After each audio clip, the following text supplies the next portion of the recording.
Joining me now, Chad Williams, former Navy SEAL and author of Seal of God. Chad, welcome back. Thank you for having me on, Brett. Let's begin with cover of darkness. After this flight, you have this team walking 6 miles. I have to imagine this is a team that's in tip-top shape. I don't know how exhausting that would be, 6 miles for these guys. But how ready? What's going through their minds, their emotions at this pivotal time?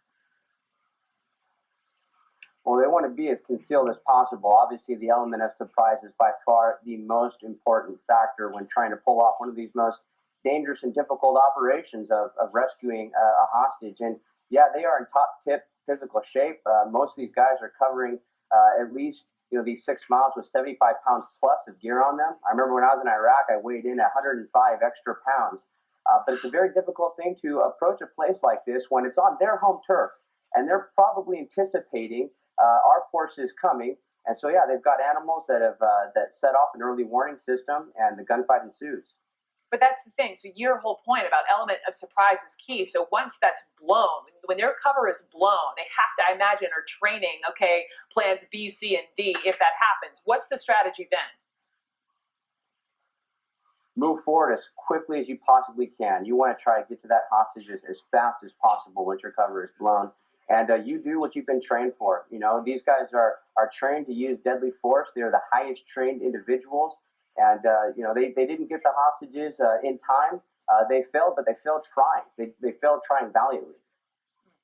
We mentioned that there's been this private entity apparently who'd been raising money along, and they had successfully negotiated the release of the South African, this teacher, Mr. Corky's. They've been talking with the wife earlier in the year, but it seems that they didn't let the governments, South Africa or the United States, know what they were doing.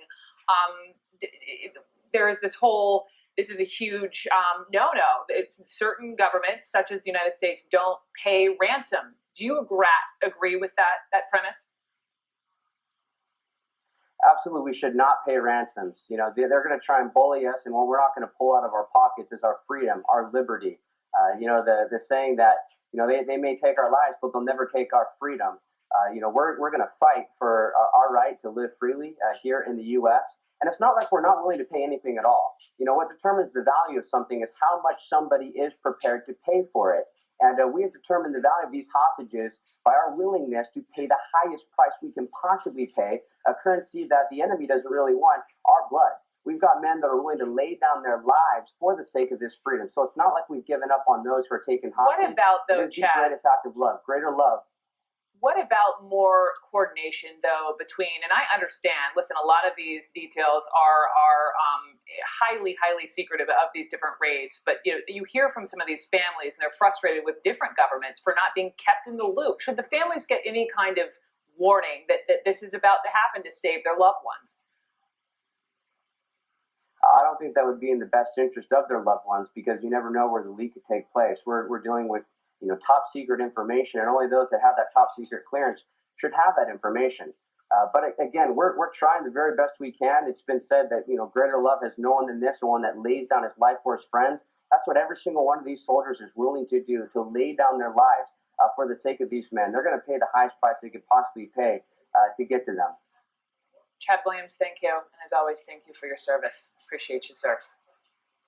Thank you.